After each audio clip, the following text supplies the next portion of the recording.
Halo semuanya, langsung aja ya di bahasan kita kali ini, kita bakal merombak total sebuah konsep yang udah diajarkan ke kita sejak kecil, yaitu tentang rasa syukur. Sering banget kita terjebak di pemahaman yang dangkal atau bahkan keliru tentang apa sih arti sebenarnya dari berterima kasih atas hidup ini. Nah, dari materi yang kita bedah hari ini, kita bakal lihat kalau bersyukur itu ternyata jauh lebih mendalam dan pastinya lebih memperdayakan dari yang selama ini kita kira. Jadi, yuk kita mulai dan definisikan ulang semuanya. Kita pasti pernah deh dengar celetukan sinis dari teman yang lagi capek sama hidupnya, yang bilang kalau bersyukur itu ujung-ujungnya cuma merendahkan standar harapan kita aja. Logikanya, kalau standar kita diturunin, kita jadi lebih gampang rasa udah dapat sesuatu yang lebih, terus akhirnya merasa senang. Tapi coba kita pikirin lagi deh, emangnya benar, sikap menerima keadaan ini mengharuskan kita buat matiin ambisi dan harapan? Masa iya itu esensi dari rasa syukur yang sejati? Terus ada lagi nih perspektif beracun yang sering banget lewat di timeline medsos kita. Kita sering disuguhkan gambar atau cerita yang memakai penderitaan luar biasa orang lain. Kayak anak-anak yang terpaksa berjualan di jalanan untuk bertahan hidup, cuma buat bikin kita merasa bersalah. Pesan terselubungnya tuh seolah ngajak kita ngebandingin nyamannya hidup kita dengan penderitaan mereka, supaya kita ngerasa puas. Jujur aja, saya sering banget mikir, syukur macem apa sih yang kayak gitu? Menggunakan penderitaan orang lain sebagai tolok ukur kebahagiaan kita, itu kerasa manipulatif dan salah kaprah banget kan? Kalau kita ngerasa senang cuma karena sadar kita nggak menderita kayak orang lain, itu sih bukan rasa syukur, tapi cuma rasa lega sesaat yang dibangun di atas simpati yang dangkal. Itu sama sekali nggak nyentuh esensi dari menghargai apa yang benar-benar ada di dalam diri kita. Makanya kita butuh ngebangun cara pandang yang jauh lebih sehat. Syukur yang sejati itu sama sekali bukan tentang melihat ke bawah pada mereka yang kurang beruntung cuma buat merasa superior atau lega. Sebaliknya, rasa syukur itu menuntut kita untuk melihat ke dalam. Ini tuh proses buat memahami dan merangkul realitas dasar diri kita sendiri, tanpa perlu bawa-bawa perbandingan dengan nasib orang lain. Jadi poin krusialnya gini, rasa syukur yang sejati itu selalu dimulai dengan penerimaan diri yang radikal. Ini tentang keberanian melihat diri sendiri dan mengakui realitas kita. Ada yang terlahir dengan 2 tangan utuh, ada yang cuma 1. Ada yang otaknya encer banget kalau disuruh ngitung matematika, ada yang bakat musiknya luar biasa, atau ada yang fisiknya kuat banget buat olahraga. Langkah pertamanya sederhana kok, cukup sadari dan akui, inilah saya, ini diri saya, bukan orang lain. Sayangnya nih, ketika seseorang gagal nemuin kekuatan uniknya, mereka gampang banget kerasa minder. Ngerasa ketinggalan jauh dari orang lain, bahkan di titik terendahnya, gak jarang mereka mulai protes ke Tuhan atau ke alam semesta, sambil nanya, kenapa sih engkau ciptakan aku kayak gini? Padahal kenyataannya, ngeluh dan protes sekeras apapun gak bakal pernah ngubah keadaan fisik atau takdir. Yang bisa ngubah keadaan ya cuma satu, cara pandang kita. Biar lebih kebayang, ada satu studi kasus nyata yang menarik banget dari sebuah acara TV di Jepang. Acara ini konsep awalnya tuh ngasih kesempatan buat orang-orang yang gak pede sama fisiknya untuk operasi plastik. Nah, di satu episode khusus, ada seorang remaja perempuan yang yakin seyakin-yakinnya kalau wajahnya itu jelek banget dan dia putus asa banget pengen operasi plastik buat ngerombak penampilannya. Tapi bukannya langsung ngabulin permintaan gadis itu buat masuk ruang operasi, para ahli di acara tersebut malah milih pendekatan yang beda 180 derajat. Mereka nolak mentah-mentah untuk merubah fisik aslinya. Sebagai gantinya, mereka cuma ngasih riasan make up ringan banget, ngerapiin penampilannya sedikit, dan ngajak gadis itu ngaca. Mereka ngebantu dia untuk melihat kecantikan alaminya yang selama ini selalu tertutup sama rasa mindernya sendiri. Pesan dari kejadian ini tuh mind-blowing banget menurut saya. Operasi fisik nggak pernah kejadian, karena yang sebenarnya perlu dioperasi justru mental si gadis itu. Ini jadi tamparan keras buat kita semua. Kalau seringkali cacat atau kekurangan terbesar yang kita rasakan itu cuma bersarang di kepala kita, bukan di realitas fisik kita.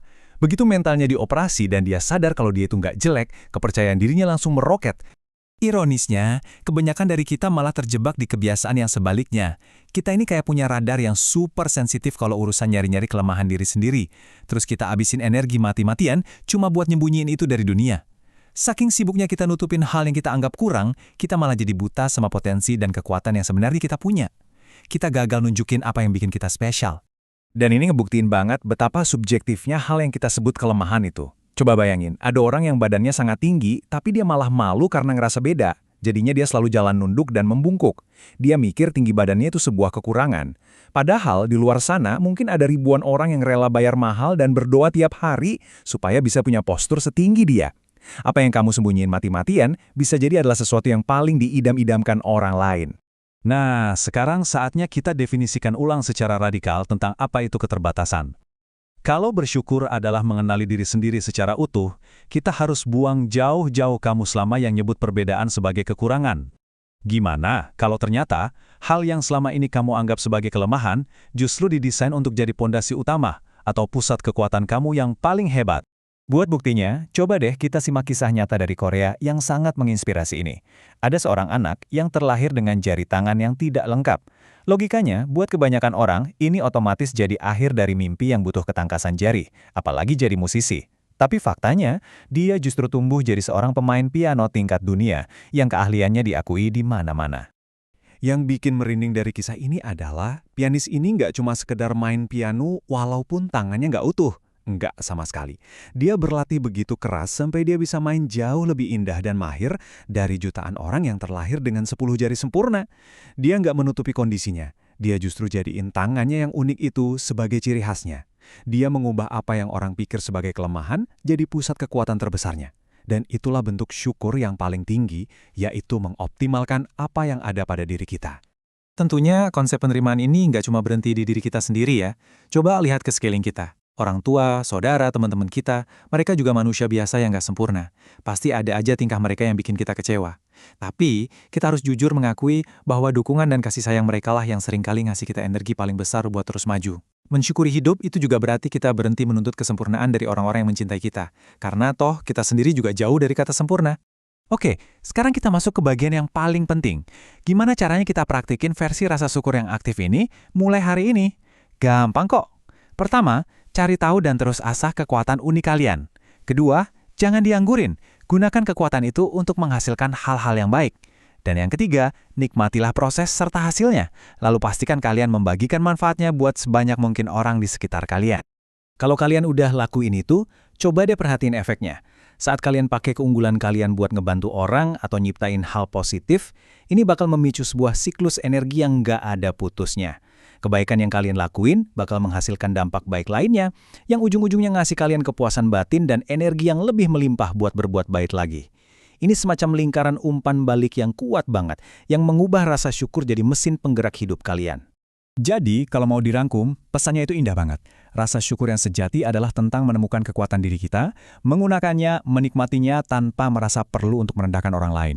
Ingat, berterima kasih itu bukan ajang untuk membandingkan nasib dengan yang lagi susah, atau malah merasa bersalah sama kenyamanan kita sendiri. Syukur sejati itu adalah perjalanan aktif buat nemuin cahaya di dalam diri kita, lalu menyalakannya seterang mungkin, tanpa perlu repot-repot memadamkan cahaya orang lain. Nah, sebelum paparan kali ini benar-benar selesai dan kalian lanjut beraktivitas, saya mau ninggalin satu pertanyaan buat kalian renungkan hari ini. Coba ngaca dan tanya ke diri sendiri. Kekuatan luar biasa apa yang selama ini sengaja kalian sembunyikan, cuma karena kalian pikir itu adalah sebuah kelemahan? Udah waktunya berhenti bersembunyi, temukan diri kalian, dan mulailah bersyukur dengan cara yang benar. Sampai jumpa di bahasan seru berikutnya.